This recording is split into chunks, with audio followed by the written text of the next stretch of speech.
Teithio dros ei llwybrau a thai meddwl hyd. Tîr oedd ein dewinoedd ar gan yn un o'r gwynt yr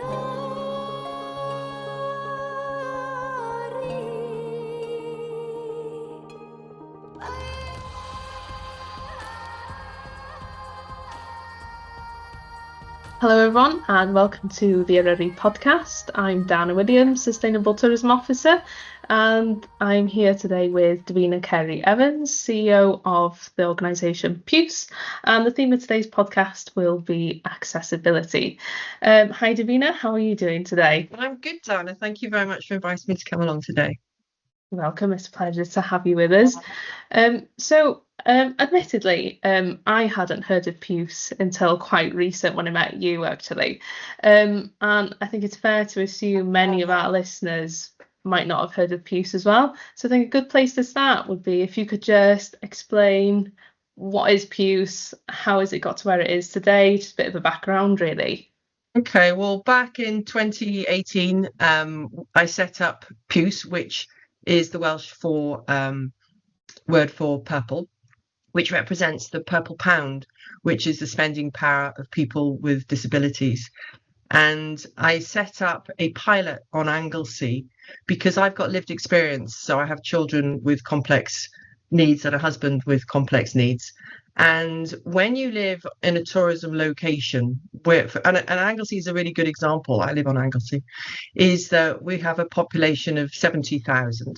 And when the high season comes in, you know, we go up to 1.8 million visitors. So we've got 460 about families on the island with disabled children. So those families basically can't go out. They become very isolated.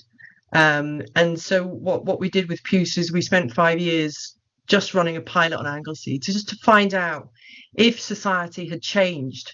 And since the Equality Act had come in, so I brought my children up in the 90s. The Equality Act came in 2010. So I just wanted to see if it all changed, and that's why PIWS has developed into what it is. Brilliant, thank you. So you sort of mentioned there, you know, kind of numbers and things really, and when we look at Eryri National Park in particular, so obviously as a national park we have two statutory purposes, one being to promote and enhance natural beauty, the wildlife and cultural heritage of an area, and secondly to promote opportunities for the public to understand and enjoy the special qualities of the national park.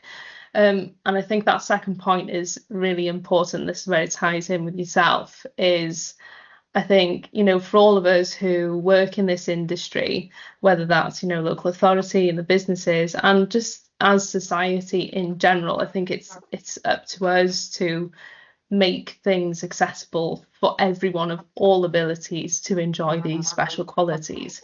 And for example, so we have, it's an estimated 4.9 million visitors to Eryri National Park in a year. So that's, you know, that's a lot of visitors. And then that comes back. I wanted to ask you a little bit more. You briefly touched on it there, the purple pound.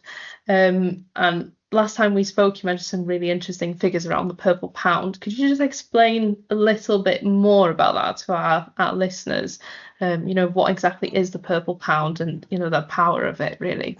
Yeah, so we know that accessible tourism has got a value of over 15 billion a year, and less than 10% of organisations actually target that market.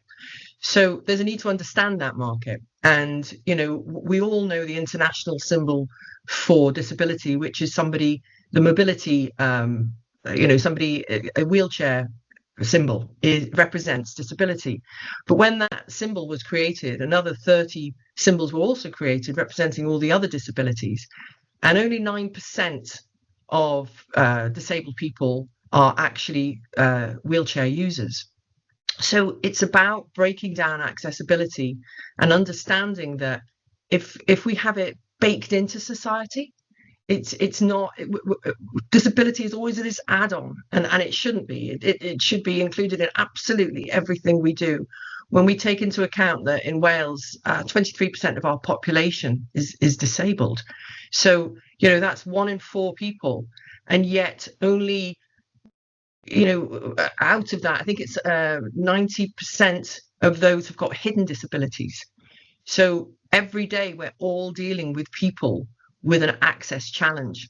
Now that can be toilets, not being able to queue, getting confused when something like a path says one way and then it doesn't take them to where they thought they were. They become very agitated. And there's a need to understand all those different needs and how you can cater for it. And at the end of the day, it's families and individuals. It's not just for people with disabilities. It's people in wheelchairs. It's for low income. It's the elderly. It's about being inclusive, and that's what PIWS is all about. Everybody always thinks, oh gosh, to be inclusive, we have to put in ramps everywhere. We have to. Of course, that is would help, but it's about information. It's about giving all the information. It's about having recognizing what facilities you do have. Snowdonia particularly. What a fantastic sensory location. It's the peace, it's the quiet. It doesn't have to be up the same route that everybody else has gone through. It's about highlighting what is suitable for those with a vision impairment. What is a suitable area for a hearing impairment? You've then got autism. You've got then neurological brain injuries. The list is endless. And the one that keeps most people away from going out is the toilets. We all hear that. You would not believe how many people need access to a toilet, and it's not something people complain about, but it is so important to really highlight and signpost to where every single toilet is and make sure that every single path where that is, because it matters. And then the one that we're really pushing at PIWS is customer service. Every single person that works for any organization, from whatever level and whatever position they have, we have to change society, because it's no longer what they call the medical model, which is you go to the doctor, you're diagnosed with MS. The old way was you have now got this condition, you are going to have to adapt your house, you will not be able to play this sport, you will need this equipment.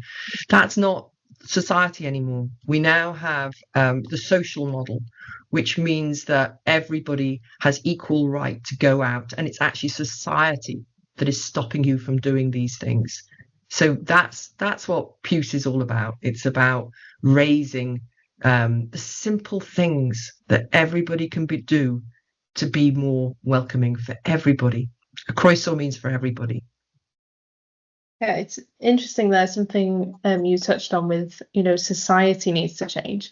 And I actually attended one of PIWS's accessibility workshops recently, an online one, and we watched a really interesting video. And it was explaining how people with, different accessibility needs, it's not their different accessibility needs that are preventing them from getting out. It's society that prevents them from getting out. And I thought it really changed, my mindset on how I see it. And I think it is difficult when you're a fully abled person to see it from that perspective, isn't it? Absolutely. I think it's the judgment, so I would go out with my 3 boys, and one of them is severely disabled. And sometimes we would park in the disabled parking when they were children, and people would tut, and you shouldn't be parking there. And even when you're going around we would always go late at night to go around Tesco's or whatever, other super stores or whatever. And the one that was severely disabled couldn't take the noise or the lights or anything. So what he would do is this sounds terrible, but he would literally hold my leg, and he would have his head to the ground, and I would have to pull him along the floor because he just wanted to have the vibrations of the fridges. Well, people would literally, they wouldn't, if I lifted him off the floor, the screaming that would happen. And it is society. It's people making judgments. Yeah. That mother can't control her children. That mother is a bad mother.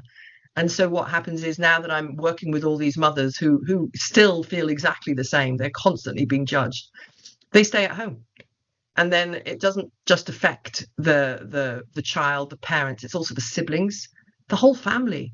So, we all have a responsibility to treat people with empathy, not sympathy, and just try and just be a little bit more aware.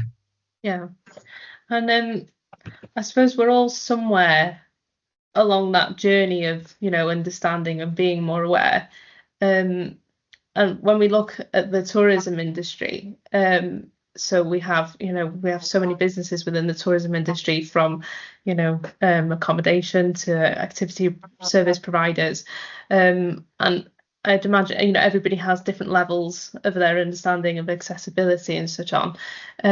So what would your advice be to any businesses or anyone working within the industry of sort of where to go to find information so that they can, broaden their understanding and understand, how they can make themselves and that business more accessible?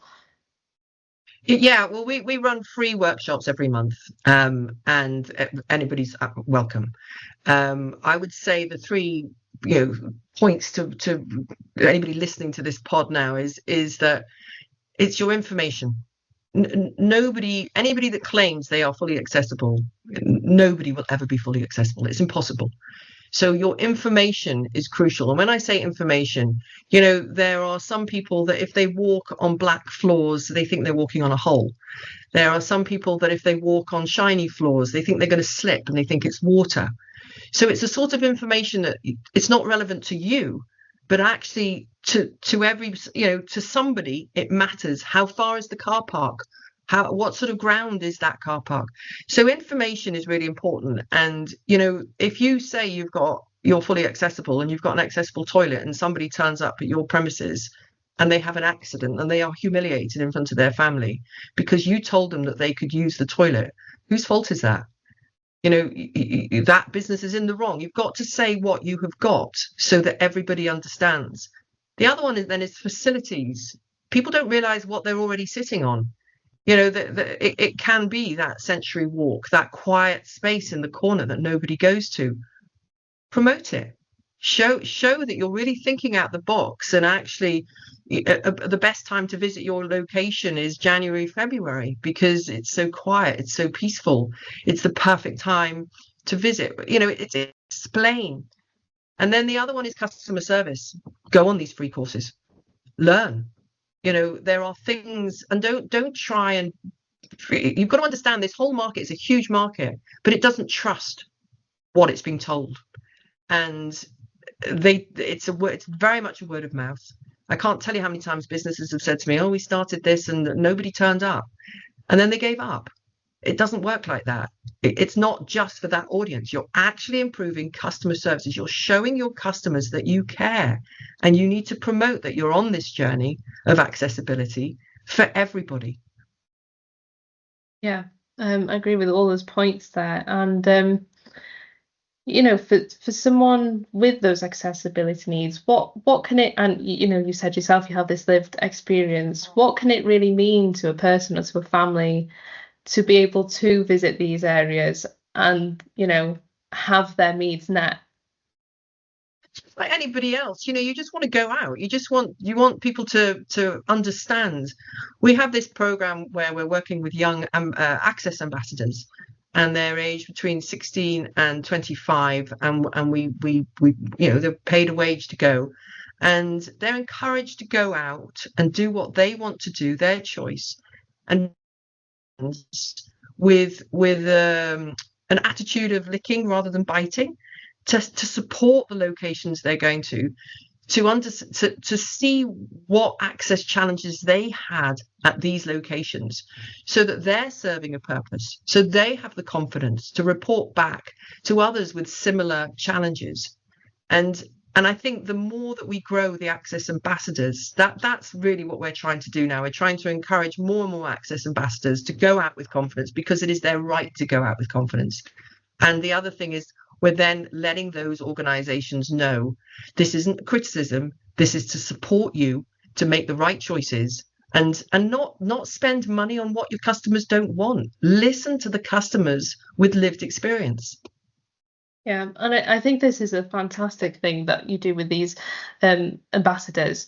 It really does provide that, key insight. And like I said, as someone being fully able-bodied, that we just don't see those things. You really need to see it through the eyes of the people who live this every day. And I think this is a fantastic, thing that people can engage with, within their organisations, really make use of that.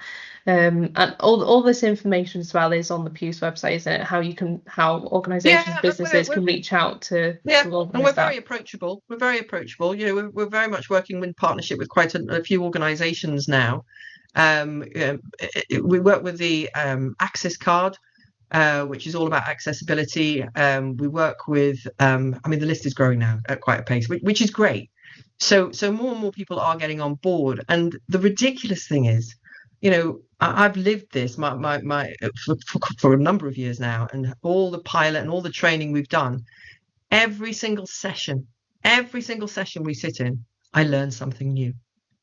So, I am not an expert. I certainly know more than I did when I started out, but it's that realization that the voice is so powerful, so important, but the voice has to be listened to. Listen to your customers. Yeah, that's a fantastic piece of advice. I think we could talk about this all day long, couldn't we? Really, it's a really huge topic, and I know, sort of personally, when I first started looking into accessibility, I thought, wow, this is actually quite daunting, because where do you start? And obviously got chatting with you, and it's just having those initial conversations, isn't it? And just opening your mind. It's also realizing that it's there are these minority groups. Of all the minority groups, this is the only one that we can all be part of tomorrow. It is, yeah, it's true, isn't it? And this is where I think we all have that duty of care as a society to look after each other and make things, like I say, accessible and inclusive for everybody. We all deserve that. It's a basic human need at the end of the day, isn't it? And a human right. So yeah, I think we've covered a lot for today. Like I say, I think we could talk for days on this topic. But it's been absolutely fantastic having you, and I'm sure our listeners have at least been able to take something home with them today that they can, introduce into their own lives. So yeah, thank you so much. And that's it for today's podcast. Thank you very much. See you again soon. Thank you. Okay, thank you. Bye-bye. Bye.